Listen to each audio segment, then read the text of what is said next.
عمار کی جس طرح سے موت دیکھی انتہائی تکلیف دہ تھا.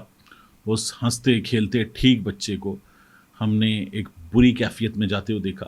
ہم نے اس کے ہاتھ پاؤں مڑتے ہوئے دیکھے, ہم نے اس کے منہ سے رال نکل کر بہتے ہوئے ٹپکتے ہوئے دیکھی, اور پھر اس کے بعد ہم نے اس کے خاندان کو جس کیفیت میں دیکھا تکلیف دہ تھا. پھر اس کے بعد ہم نے عباد فاروق کو اس کے جنازے پر جب لایا گیا تب دیکھا, اور ایک پولیس والا پیچھے سے اس باپ کی شلوار پکڑ کے کھڑا ہوا تھا اپنی مٹھی میں گرپ کر کے, جو اپنے ننھے منھے بچے کی نماز جنازہ میں شرکت کے لیے آیا تھا. اسے یہ تھا کہ شاید یہ بھاگ جائے گا. ہم نے نماز جنازہ میں پاکستان میں پنجاب میں لاہور میں ایک پولیس والے کو ایسے اس کا نیفا اس کا اظہار بند وہاں سے شلوار سے پکڑے ہوئے دیکھا تھا. یہ بھی ہم نے دیکھا. پھر اس کے بعد عمران خان صاحب پر ہم نے قاتلانہ حملہ دیکھا. ان بڑے واقعات میں عمران خان صاحب پہ وزیر آباد میں گولیاں چلیں, اور گولیاں چلانے والے کو اس نوجوان ابتسام نے پکڑنے میں مدد دی. جو پکڑا گیا اس نوید کا فوری طور پہ چند مخصوص صحافیوں نے بیان جاری کر دیا, اور پھر وہ بیان جس طرح سے جاری ہوا جی سر بس ہو جاتا ہے, اور پھر جس طرح سے وہ تفتیش خراب کی گئی ہم نے یہ سب بھی دیکھا. ہم نے 9 مئی دیکھا. میں عمران ریاض پہ آ رہا تھا, لیکن اس سے پہلے چونکہ 9 مئی ہو گیا تھا تو ہم نے 9 مئی دیکھا. 9 مئی کے روز ہم نے کور کمانڈر ہاؤس دیکھا, ہم نے GHQ دیکھا, ہم نے پشاور دیکھا, ہم نے مختلف شہروں میں واقعات دیکھے. کراچی میں شارع فیصل پر انصاف ہاؤس کے باہر ہم نے واقعات دیکھے, وہاں میں خود موجود تھا کوریج کے لیے. وہاں کے واقعات میں نے دیکھے تھے. ایک ریڈ بس جس کو توڑ پھوڑ کی گئی تھی, ایک پولیس وین جس کو جلا دیا گیا تھا.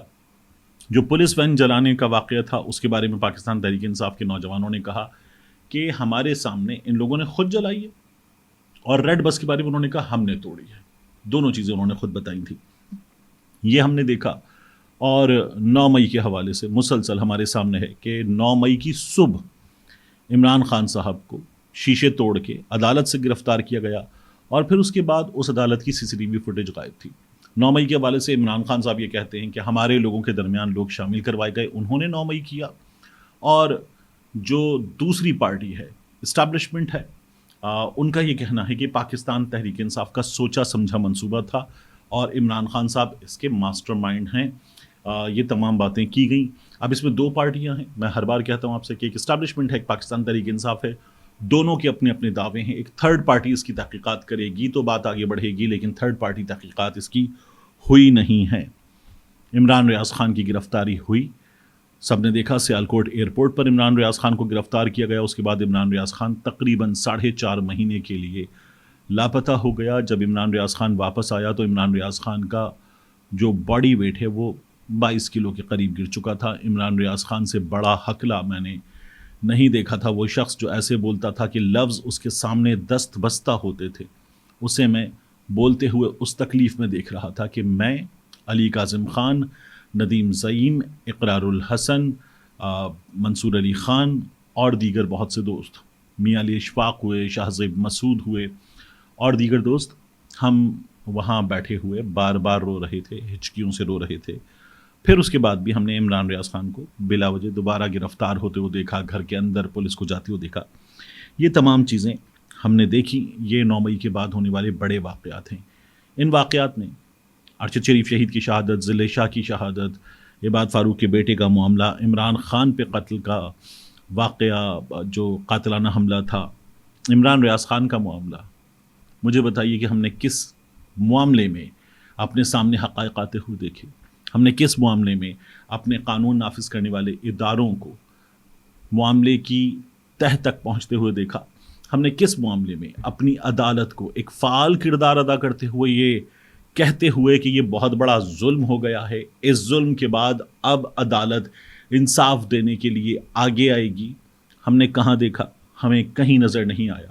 ہمیں تو یہ نظر آیا ارشد شریف شہید کے معاملے میں کہ FIR تک ارشد شریف شہید کے خاندان کی مرضی کی نہیں ہوئی. اب ایک اور نئی FIR میاں نواز شریف وغیرہ پر کرنے کی تیاری ہو رہی ہے. یہ ہم نے ارشد شریف شہید کے معاملے میں دیکھا. ضلع شاہ کا معاملہ میں نے آپ کے سامنے رکھ دیا کہ کیا ہوا. عباد فاروق کا معاملہ ہم نے دیکھ لیا کس قدر بڑا ظلم ہوا. عمران خان کے معاملے میں وہی ہوا کہ عمران خان کی جماعت پورا زور لگا چکی تھی, کوئی 48 گھنٹے FIR نہیں ہوئی. اس کے بعد پھر عدالت کے کہنے پر پولیس کی مدعیت میں ایف آئی آر ہوئی، یہاں مدعی موجود تھے، پھر بھی یہ نہیں ہوا، اور اس کے بعد جس طرح سے اس کی تفتیش، اس کی تحقیقات خراب کی گئی ہمارے سامنے ہے، اور اب وہ جو حملہ کرنے والا تھا وہ کہتا ہے میں نے کچھ نہیں کیا، اس کا وکیل میاں داؤد کہتا ہے اس نے کچھ نہیں کیا میرے موکل نے، اور اس کو ضمانت دی جائے، یہ ہمارے سامنے ہے۔ اور عمران ریاض کا معاملہ آسان نہیں ہوتا جب کوئی اپنا مارتا ہے۔ عمران ریاض خان نے یہ جملہ کہا تھا، ابھی ایک ویڈیو میں عمران ریاض خان نے جملہ کہا کہ میں یہ خبر آپ کے لیے ایکسپریس نیوز سے پڑھ رہا ہوں کیونکہ میں دوبارہ غائب نہیں ہونا چاہتا۔ یہ تمام چیزیں ہم نے دیکھی ہیں اور ہم نے اپنے نظام انصاف کو بے بس دیکھا ہے۔ ہم نے شہریار آفریدی کا معاملہ دیکھا۔ شہریار آفریدی کو آپ نے دیکھا تھا کیا ہوا۔ شہریار آفریدی کے گھر میں ان کے 2 بھائی، ان کی بہن، ان کی وفات ہوئی اور ایک بار پرول پر رہائی نہیں ہوئی۔ میں اس سے پہلے بھی آپ کے سامنے لسٹ رکھ چکا ہوں، دوبارہ بتاتا ہوں۔ میاں نواز شریف کو، مریم نواز شریف کو، کیپٹن صفدر کو، شہباز شریف کو، حمزہ شہباز کو پرول پر رہائی ملی۔ خواجہ سعد رفیق کی خوش دامن ان کی ساس صاحبہ کی وفات ہوئی، پرول پر رہائی ملی۔ خورشید شاہ صاحب، ان کے کزن کی ڈیتھ ہوئی تھی، پرول پر رہائی ملی۔ اسی طرح سے دوست مزاری، وہ بڑے بالوں والے پنجاب اسمبلی والے، ان کے دادا کی ڈیتھ ہوئی تھی غالباً، ان کو پرول پر رہائی ملی، اور ہمارے سامنے کچھ دیگر مثالیں ہیں۔ ان تمام لوگوں کو پرول پر رہائی ملی، لیکن شہریار آفریدی کے سگوں کی ڈیتھ ہوئی، شہریار آفریدی کو پرول پر رہائی نہیں ملی۔ یہ بھی ہم نے دیکھا۔ خواتین کے ساتھ ہم نے کیا ہوتے ہوئے دیکھا۔ ابھی بھی یہ جو عالیہ حمزہ، صنم جاوید موجود ہیں سرگودھا میں، ان کو پورے لاہور میں چند گھنٹوں کے اندر ہم نے، عدالت نے تو کم از کم یہی دیکھا کہ موجود تھیں شاید، اور عدالت ایک کے بعد ایک ان کی گرفتاری، ان کی جو ریمانڈ کی درخواستیں تھیں پولیس کی، ان کو منظور کر رہی تھی۔ اب بھی منظور کیا گیا ہے، یہ چل رہا ہے۔ خدیجہ شاہ کے معاملے میں ہم نے کیا دیکھا، یاسمین راشد صاحبہ کے معاملے میں ہم نے کیا دیکھا، طیبہ راجہ کے معاملے میں ہم نے کیا دیکھا، عائشہ بھٹہ صاحبہ کے معاملے میں ہم نے کیا دیکھا، اور ان گنت خواتین ہیں، ان سب کے معاملے میں ہم نے کیا دیکھا ہے۔ چودھری پرویز الہی صاحب، رہائی گرفتاری، رہائی گرفتاری، رہائی گرفتاری ہم نے دیکھا۔ اسی طرح سے میاں محمود الرشید ہیں، ہم دیکھتے ہیں اعجاز چودھری صاحب ہیں، میاں اسلم اقبال صاحب، ایک کے بعد ایک ضمانتیں انہیں لیے، لیکن میاں اسلم اقبال صاحب اپنے صوبے میں اب تک نہیں آ رہے۔ حماد اظہر صاحب، ہم نے یہ بھی دیکھا کہ حماد اظہر صاحب جو ہیں، ان کے بارے میں طلعت حسین صاحب اور کچھ دیگر صحافیوں نے کہا 12 سیکنڈ کے حساب سے ایک مقدمے میں ضمانت ملی، 51 مقدمات تھے، ایسا کہاں ہوتا ہے؟ یعنی وہ شخص یہ کہہ رہا ہے کہ میں اگلی عدالتوں میں جا کر اپنے آپ کو پیش کرنا چاہتا ہوں، مجھے ضمانتیں دے دیجیے۔ یہ ضمانتیں ملتی ہیں، لیکن ہمارے ہاں صحافی 8 آنسو رو رہے تھے، ٹسوے بہا رہے تھے کہ یہ کہاں ہوتا ہے، یہ ظلم ہو گیا ہے۔ یعنی کوئی شخص عدالت کے سامنے پیش ہونے کے لیے اپنی ضمانتیں کروائے، راہداری ضمانتیں، تو بھی ہم نے اس ملک کے صحافیوں کو روتے ہوئے دیکھا۔ تمغے ایسے ہی نہیں ملتے ان صحافیوں کو جو کہتے ہیں عمران خان ختم شد۔ یہ تمام چیزیں ہم نے دیکھیں، یہ اس 2 برس کا خلاصہ بھی نہیں ہے۔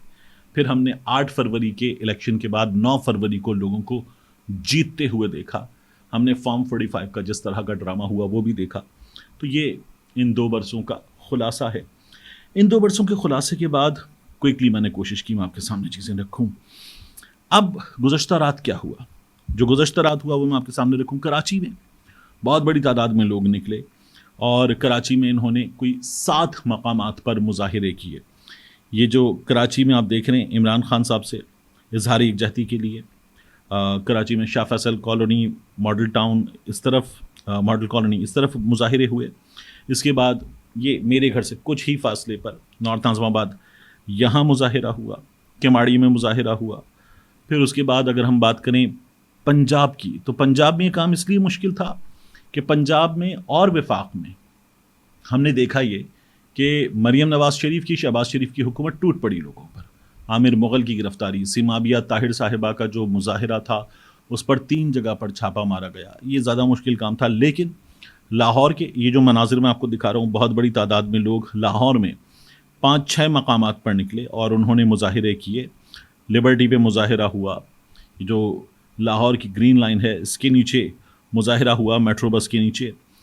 اسی طرح سے لاہور میں کینال بینک روڈ پر مظاہرہ ہوا۔ خیبر پختونخوا کے مختلف شہروں میں، ایبٹ آباد میں مظاہرہ ہوا عمران خان صاحب کے حق میں، رجیم چینج آپریشن کو 2 برس مکمل ہو رہے تھے۔ مانسہرہ میں مظاہرہ ہوا، بڑا بھرپور مظاہرہ تھا مانسہرہ میں۔ اس کے علاوہ آپ دیکھیے کہ شاہد خٹک کی قیادت میں مظاہرہ ہوا، ضلع محمد میں مظاہرہ ہوا، اور یہ سلسلہ جو ہے وہ مسلسل جاری رہا. عامر مغل صاحب کی ان کے ساتھ دیگر لوگوں کی گرفتاری ہوئی. سیمابیہ طاہر کا معاملہ میں نے آپ کو بتایا کہ 3 جگہ پر سیمابیہ طاہر صاحبہ جو ہیں ان کی ریلی پر ریڈ کیا گیا. زرتاج گل صاحبہ انہوں نے ایک مظاہرہ کیا. یہ پاکستان تحریک انصاف نے مختلف شہروں میں اپنے قائد کے لیے کر دکھایا. لیکن جو مریم نواز شریف کی حکومت نے، شہباز شریف کی حکومت نے کیا وہ کیا تھا؟ یہ نام نہاد جمہوری حکومتیں لوگوں کو اظہار رائے کی آزادی دینے پر بھی آمادہ نہیں ہیں، کیونکہ ان کے پاس نہ تو اخلاقی برتری ہے، نہ ان کے پاس انتخابی برتری ہے، نہ ان کے پاس گورننس ہے، نہ ان کے پاس مقبولیت ہے. یہ عوام میں منہ دکھانے کے قابل اس لیے نہیں ہے کہ الیکشن کمیشن کے پاس اب تک عوام کو دکھانے کے لیے ان کے فارم 45 نہیں ہے. ناکام ترین حکومت ہے جو دعویٰ یہ کرتی ہے کہ ہم سب کچھ ایک بار پھر ٹھیک کریں گے، اور یہ لوگ یہ نہیں کہتے کہ ہم نے جو 16 مہینے حکومت کی تھی ہم اس کے جیسا کچھ کرنے جا رہے ہیں. یہ لوگ اپنی ہی حکومت کا ایک حصہ کاٹ کر پھینک چکے اور پھر کہتے ہیں 13 سے 17 جو نواز شریف نے کیا تھا ہم اس کے جیسا کریں گے. تو آپ جب اپنی کارکردگی کو ہی لوگوں کے سامنے رکھنے کے قابل نہیں ہے، اپنا چہرہ لوگوں کے سامنے پیش کرنے کے قابل نہیں ہے، تو پھر آپ انہیں بولنے کی آزادی دینے کے کیسے قابل ہوں گے؟ یہ مریم نواز شریف صاحبہ بات کر رہی تھی. اب خواجہ آصف صاحب کہتے ہیں کہ اگر احتجاج کی اجازت دے دیں اور عید کے بعد یہ جو مہم چلنے جا رہی ہے یہ ہو جائے تو ملک میں استحکام کہاں سے آئے گا؟ جو آپ لوگوں نے پاکستان تحریک انصاف کی حکومت کے دنوں میں مظاہرے کیے تھے، ان مظاہروں میں کیا آپ لوگ پاکستان کے استحکام کے نعرے لگا رہے تھے؟ ان مظاہروں میں آپ بیرونی سرمایہ کاروں سے مطالبے کر رہے تھے کہ آئیے پاکستان میں سرمایہ کاری کیجیے، آپ اسٹاک مارکیٹ میں اپنی جیب سے کروڑوں روپیہ ڈال کر اسٹاک مارکیٹ میں ایکٹیویٹی کر رہے تھے، آپ لوگ اپنے کارکنان کے لیے فیکٹریاں لگا کر عمران خان کی حکومت میں گروتھ بڑھا رہے تھے. کیا کر رہے تھے آپ تو کووڈ کے دنوں میں مظاہرے کر رہے تھے جو خطرناک کام تھا، کسی بھی طرح سے ریکمینڈڈ نہیں تھا. لیکن آپ کی حکومت کے پاس چونکہ دمخم نہیں ہے اس لیے آپ لوگوں کو اظہار رائے کی آزادی دی جائے اس بات کے لیے تیار نہیں ہیں. یہاں میں آپ سے ایک چیز اور عرض کروں. مریم ریاض بٹو صاحبہ، بشرا بی بی کی بہن، جو باتیں کر رہی ہیں ان پر مسلم لیگ نون کے کچھ لوگ بھی اور کچھ صحافی بھی یہ کہہ رہے ہیں کہ جو بشرا بی بی ہے وہ ابھی عمران خان کا ساتھ نہیں چھوڑے گی، یہ بھی اور دہاڑیاں لگائے گی. ان لوگوں کو خیبر پختونخوا میں حکومت مل چکی ہے، ان کی جماعت کو مقبولیت حاصل ہے، فنڈز مل رہے ہیں، بشرا بی بی اور دہاڑیاں لگائے گی. یہ وہی جوکر ہیں، مسخرے ہیں جو کچھ دن پہلے تک بھانڈ کی طرح یہ بتا رہے تھے کہ عمران خان کو اب چھوڑ کر جانے والی شخصیت بشرا بی بی ہوگی. بشرا بی بی پریس کانفرنس کرے گی اور عمران خان کی سیاست کی ایسی کی تیسی کر کے رکھ دے گی. اب آپ دیکھیے گا کیونکہ عمران خان کے پاس اقتدار نہیں ہے، بشرا بی بی کا تمام انٹرسٹ اقتدار میں تھا. اب یہ لوگ بشرا بی بی پر بھی اور ان کی بہن مریم ریاض بٹو پر بھی حملے کر رہے ہیں، اور ان کا کہنا یہ ہے کہ ابھی یہ لوگ دہاڑیاں لگائیں گے اور عمران خان جیل میں بیٹھ کر اب NRO مانگ رہا ہے. ان لوگوں کی حالت پتلی ہو چکی ہے اور انہیں یہ نظر آ رہا ہے کہ اگر یہ مہم چلی تو یہ کمپنی نہیں چلے گی. ملتے ہیں انشاءاللہ آپ سے اگلی ویڈیو میں. السلام علیکم. میں اس وقت آغا محمد کے ساتھ موجود ہوں سپر ہائی وے کراچی پر. یہ جو آپ عمارتیں دیکھ رہے ہیں یہ عمارتیں ہیں بحریہ ٹاؤن کراچی کی، بحریہ ٹاؤن کراچی، اور اس کے بالکل دروازے کے ساتھ یہ دینی درسگاہ، اللہ رب العزت کا کام. یہ قرآن میں اللہ تعالیٰ فرماتا ہے کون ہے جو اللہ کی مدد کرے، اللہ کے لیے انصار کون ہے، یہ اللہ رب العزت سوال کرتا ہے. یعنی اللہ ہمیں موقع دیتا ہے کہ ہم اس کے دین کے لیے کچھ کر سکیں. آغا محمد میرے ساتھ موجود ہیں. آغا صاحب السلام علیکم. وعلیکم السلام ورحمۃ اللہ وبرکاتہ. یہ فرمائیے کہ یہ جو ہے مسجد تو ماشاءاللہ بہت خوبصورت، بہت عالیشان ہے اور اللہ کا گھر جیسا ہونا چاہیے. بالکل، اس میں اللہ ہمیں توفیق دے کہ ہم ویسا کام کر سکیں. اس کے بارے میں بتائیں یہ کیا ہے؟ جی طارق صاحب، یہاں کی سب سے پہلے پس منظر تھوڑا سا میں آپ کو خلاصتاً بتا رہا ہوں. یہاں پر جب ہمارا آنا ہوا 1996 میں، 1996 سے لے کر 2010 تک ہم خیموں میں رہتے تھے. ٹھیک. تو بہت ہی مشکل زندگی بسر کیا. تو حضرت آغا صاحب کے والد صاحب ہمارے دادا آغا صاحب کو بار بار یہ کہتے تھے کہ آپ چند لمحے تک صبر کر لیں، یہ جنگل ہے، یہ منگل ہی بنے ہیں. ٹھیک. تو پہلے تو یہ تھے کہ ہم تھوڑے سے آزاد تھے. آزاد سے مطلب یہ تھے کہ شہر سے دور تھے, اتنے بوجھ اور زیادہ ذمہ داری ہمارے سر پر نہیں تھے. تو ابھی جب شہر ہی آ گیا تو ہمارے ایک ارادہ ہے, ایک فکر ہے, ایک سوچ ہے کہ یہاں پر ہم ایک ایسا عظیم دینی درسگاہ بنائے ہیں جس میں دینی تعلیم بھی ہو اور عصری تعلیم بھی ہو اور مخلوق کے لیے ایک خدمت ہو, اور اللہ تبارک و تعالیٰ اس دین کو مزید پھیلا ہے. تو یہاں اس کے لیے ہم نے ایک تعمیر شروع کیا جو 6 منزلہ پر مشتمل ہے. تو ہم سے 6 منزلیں ہوں گی, 6 سٹوریز. جی, تو ہم سے جتنا ہو سکتا ہے ہم تو خود لگے ہوئے ہیں. تو مزید بھی اللہ تبارک و تعالیٰ ان لوگوں کو خدمت کرنے کی توفیق دے جو خدمت کر رہے ہیں, جن اللہ نے نوازا, جن کو اللہ نے نوازا ہے. تو میں امید رکھوں گا کہ انشاءاللہ ہر اچھا مجھے یہ بتائیے کہ یہ جو 6 منزلہ یہ حصہ ہے, جی, اس حصے میں اسٹوڈنٹس کی رہائش بھی ہوگی اور ان کی تعلیم کی کلاسز کی رہائش بھی ہوگی اور ان کی تعلیم بھی ہوں گی. کم از کم تقریباً ہم 2000 طلباء کو یہاں پر قیام پذیر کر لیں گے. تو انشاءاللہ بہت ہی فائدہ ہوگا. میں تو ساتھیوں کی کہتا ہوں آ جاؤ, مل جل کر کے اس کام کو آگے بڑھائیں. اچھا, اس کی جو لاگت شروع سے اب تک مکمل اندازہ لگایا گیا ہے وہ کتنا ہے, کتنا لگ چکا ہے, کتنا باقی ہے؟ تقریباً 25 کروڑ روپے اس کی لاگت ہے. اندازاً ابھی جو لگا ہے 3 کروڑ تک خرچہ ہو چکا ہے. ٹھیک. اور مجھے بتائیے یہ جو یہاں پر 6 منزلہ عمارت ہے یہ کتنے ایریا پر ہے؟ یہ تقریباً 44,000 فٹ پر ہے. 44,000 فٹ پر ہے. ٹھیک. اور یہ جو پورا کمپلیکس ہے سڑک سے یہاں تک, یہاں پر پورا ادارہ تقریباً 9 ایکڑ پر مشتمل ہے. 9 ایکڑ پر. پہلے جو 15 ایکڑ تھے اب 9 ایکڑ پر ہے. ٹھیک. تو یہاں پر ایک دینی ادارہ اور ایک ساتھ ساتھ اس کے ساتھ ایک اسکول اور ایک مزید ایک کالج کی ارادہ بھی ہمارے ہیں.